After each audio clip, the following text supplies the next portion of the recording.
сливочное масло у нас в продаже по 145 рублей.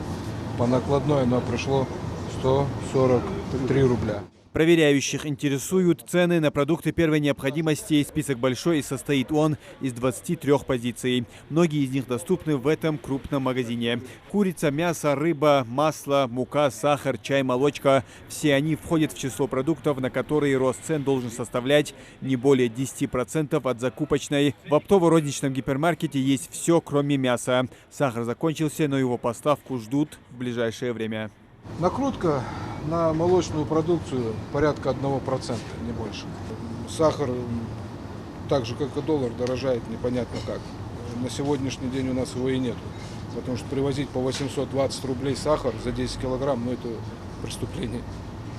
Столько требует сейчас, да? Да, 820 рублей уже на закупке требуют за сахар. А мука? Ну, точную цену не скажу, но одинаково. В плане того, что рост цен на муку. Что еще? Несоизмеримо. Если Овощи?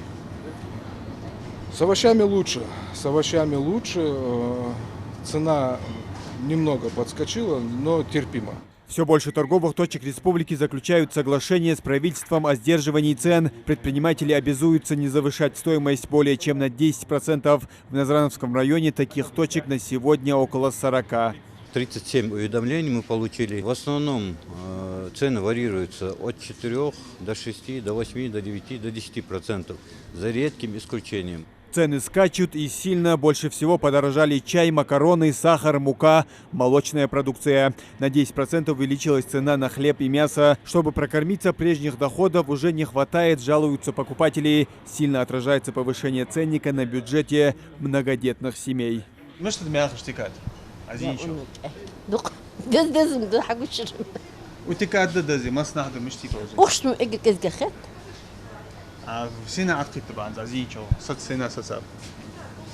دي قندك مستوى ما قيتها بوز ما از أخش يا هم نسبوي مش تيجوز. هنيحتي ديري دقدي زلقوشان حتى هي Мониторить цены муниципалы начали около 2 недель назад. Проверяют в основном крупные торговые точки. Сегодня повторно смотрят те же места и сравнивают стоимость. Надбавка местных предпринимателей в зеленой зоне, заявляют власти.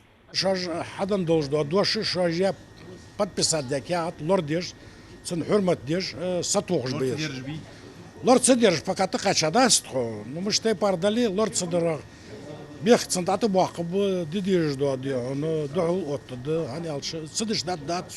Массовые проверки проходят по всем районам Ингушетии. Муниципальные власти каждый день мониторят ситуацию и принимают меры, чтобы удорожание было в районе 10%. Как долго будут повышаться закупочные цены, пока не ясно. Именно от них зависит потенциальная стабильность в ценообразовании. Муслим Ганиев, Магомед Дидигов, Новости 24.